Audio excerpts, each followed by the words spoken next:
DLC 4 has arrived. We made it. Forsaken is here. Let's start things off by giving yourselves a gamer pat on the back or a high five if you can't really reach back there. I know it's hard. Being flexible is a talent, and if you're flexible, then honestly you can get the hell out of here, because I can barely put my shoes on without rupturing a hernia. Okay, we're getting off track. Just calm down, calm down. Forsaken, that's why we're here. Breathe, Alex, breathe. The end is here. We finally made it, and what a journey it has been. Nearly a year has passed, and we finally have our Cold War final DLC. Here it is, boys. The Forsaken.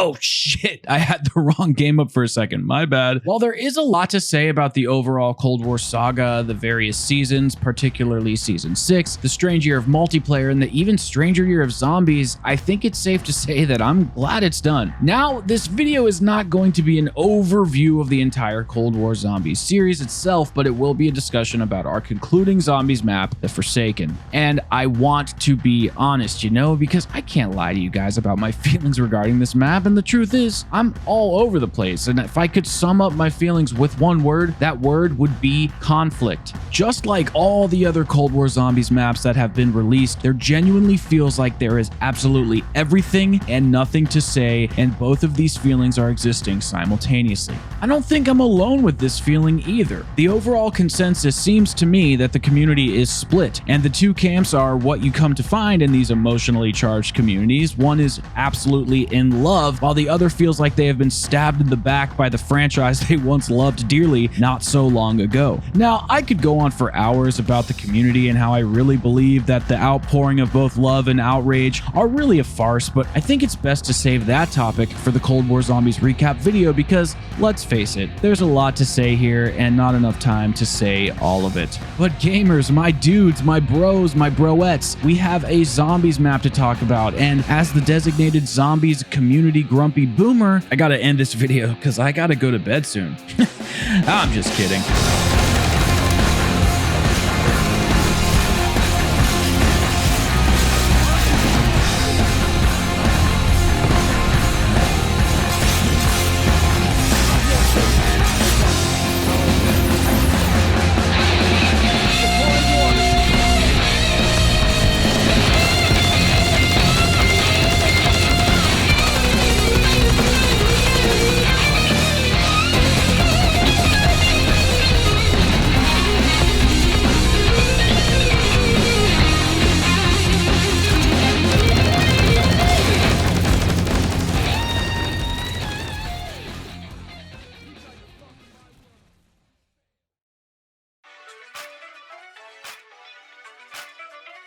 I will say right out of the gate, this is the best map that Treyarch has released inside of Cold War Zombies. Something that is very important when I am playing a zombies map is just enjoying the space I'm in and soaking it all in. Yes, map layout, training areas, all of that's important, but you're not going to want to come back to the map itself if it doesn't look nice, as that's what you're staring at on your screen for hours on end. From BO3 to present day, Treyarch went from having more thematic or singular color palettes to having a variety of color palettes inside of their maps. And at first, I didn't really like this, especially with maps like Die Maschine, Tag der Toten, and Ancient Evil. It really threw me off, as I enjoy immersing myself in each map for its own individual charm. And then the dev team went and brought back this art direction slightly with Firebase C, which was our first DLC of Cold War Zombies, but it was all brown and orange, which was just a swampy, ugly mess, and it actually worried me for the future of this game because I couldn't quite predict a pattern of what was to come. I am really happy to say that Forsaken is beautiful, and all of the play spaces are very interesting as far as gameplay interactions go. There's very little wasted space here, as the devs made sure to provide you with interesting set pieces no matter where you want to play. The spawn area has players submerged in deep blue tones with streaking highlights of pink and purple surrounding you like the zombies who are trying to take you down. Once you activate your first teleporter, you enter the map and are inside a traditional American town from the 80s where everything has been ravaged by the dark ether. Bars, bars and arcades, boardrooms and laboratories, rooftops and mom and pop shops, there is no area you will want to stay away from. Tight play spaces are generally set on the outskirts of the main streets, giving players plenty of room to run around. But if you're feeling a bit too comfortable, you can hop in a teleporter to make your way towards the particle accelerator room, where you are sure to find yourself in some uncomfortable situations. Each area has its own neon or traditional lighting palette that all provide a unique emotional tone. This allows the player to choose where and how they want to spend their time, as well as how they want to feel inside of this map. This implementation was not done by accident, but it is in fact a skill that Treyarch has not lost, but rather perfected over the years. Whether it's running around, teleporting from area to area, trying to survive, speedrunning, or completing the Easter egg in a normal fashion, the map is a great space to simply exist in, from both an interactive point of view and to simply look around and marvel at its beauty.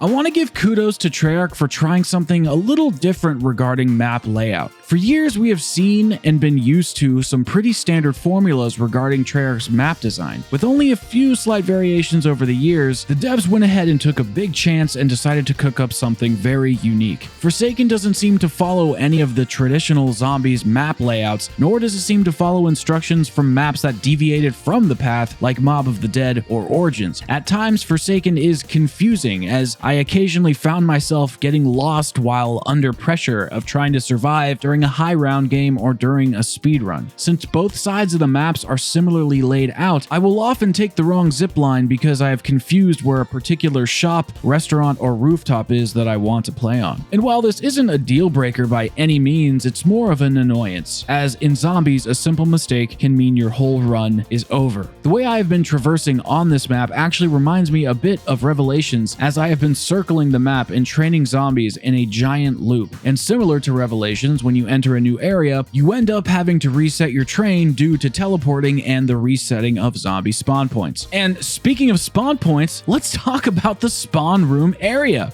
Hell of a transition. Good job, Alex. How this works is that the spawn area just constantly burns through rounds, giving you a never-ending wave of zombies.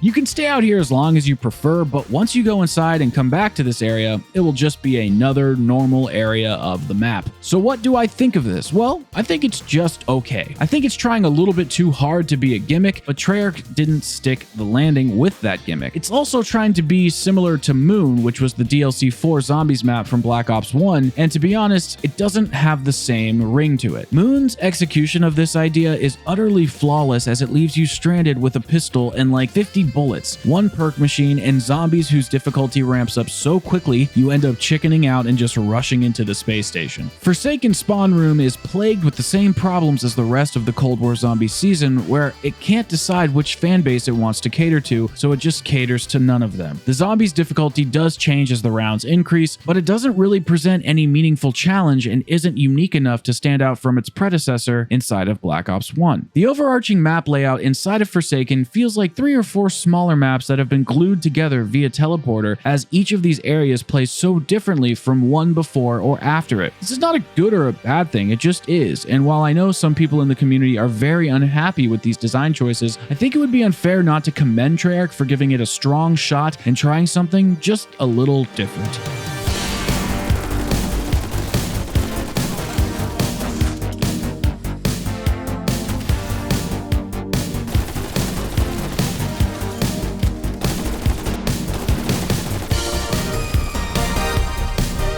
Okay, now on to the meat and potatoes of the map, or at least what I think is the most interesting aspect, the main quest. This quest, as well as every other quest on Cold War Zombies, is just split right down the middle for me. This particular Easter egg quest is designed very, very well. In fact, when I performed it for the first time, it actually reminded me of a more traditional Zombies quest inside of a Treyarch map. Yes, it is easy to replicate. Yes, it took 2.5 hours to solve, but as long as it's fun, I don't really give a damn about any of that noise. There is a flow that Forsaken provides with its Easter egg steps that the other maps don't really execute as well, in my personal opinion. There is a delicate balance between creating the wonder weapon and performing all of the other tasks related to the Easter egg that just sit nicely with one another. All the while you are building your character up with perks, pack-a-punched weapons, and score streaks, because if you don't, you're not going to be succeeding during some of the more rigorous steps in the middle of the Easter egg. The one thing that Forsaken does properly that I am normally against is implementing artificial difficulty. There are about 4 instances where Treyarch throws the kitchen sink at you during this main quest, and each of those situations rewards you with progression inside of the Easter egg or parts to the Wonder Weapon.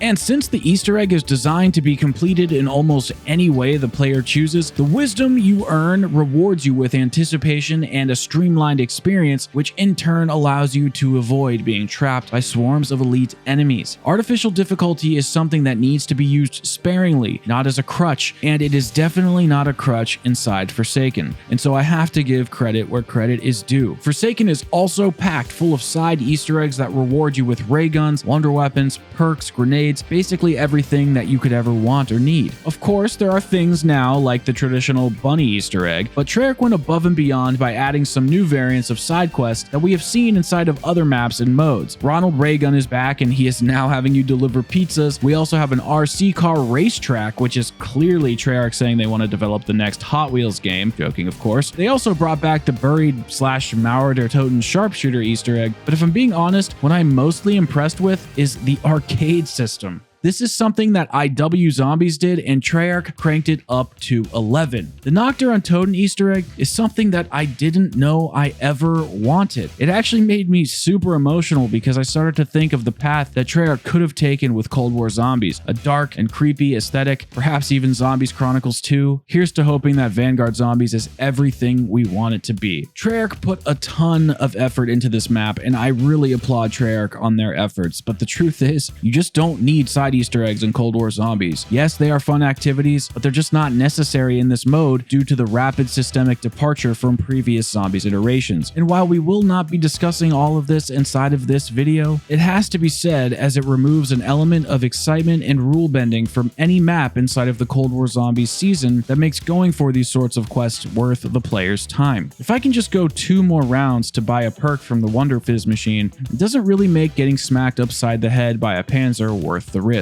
So yeah, from an Easter egg perspective, I would say it is jam-packed to the brim, and if you're into that sort of thing, you should be thrilled with all that there is to do.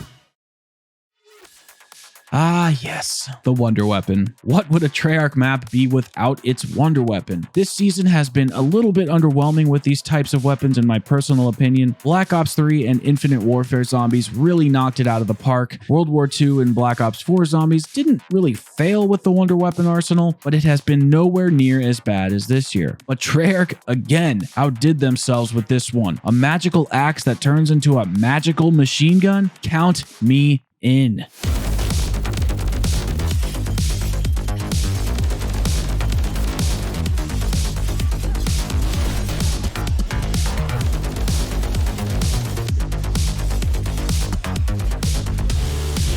My initial reaction to seeing this before launch was upsetting because I thought it was going to be lame like the nail gun model it was designed after. But after playing with it for a little while, I have to say it is one of my favorite weapons of all time. The axe ability allows you to melee like any normal battle axe would, but if you use the ADS button on your controller or mouse, you throw a boomerang Beyblade that spins around in a static location and does a shit ton of damage. The SMG has a secret ability where it freezes a zombie in the middle of a horde, causing it to explode, damaging anything in its path. Holy fuck, man, this thing is so much fun to use. There is one slight issue here, and this actually gives me an opportunity to branch off into a subtopic while we're at it, and that is enemy variety. In my impressions video, I talk about having all of the enemies inside of Forsaken and how initially I didn't really think it was that big of a deal, but I hadn't explored the experience of high round play yet, and let's just say it is super obnoxious. Most of the enemies are fine, you know, zombies, the abominations, tempests, and tormentors. But then come the mimics. Not so bad, but then come the manglers. And those aren't so bad either, but then you think Treyarch would chill. But no, it's still not enough for them, and to be honest, that's not even where the problem lies. My problem is with the Disciples. The Disciples are designed to increase enemies' health in regard to the Cerberus Wonder Weapon from Mauer der Toten, but the Crystal Axe just does not compare since it's a melee and an SMG and not a powerhouse laser pistol. Yes, the Wonder Weapon weapon inside of Forsaken is amazing, and I love it, but the ammo feature is not as reliable as I had initially thought it was. The SMG's Dark Ether bullets are just not as strong as they are in the early game, and the melee attack falls flat after round 50. This unfortunate truth makes players have to rely on traditional measures like the ray gun or some other tactic to achieve high rounds, but to be honest, after round 100 I start to lose interest in playing anyways. Hats off to those who are going for the 900s, you're a better man than I.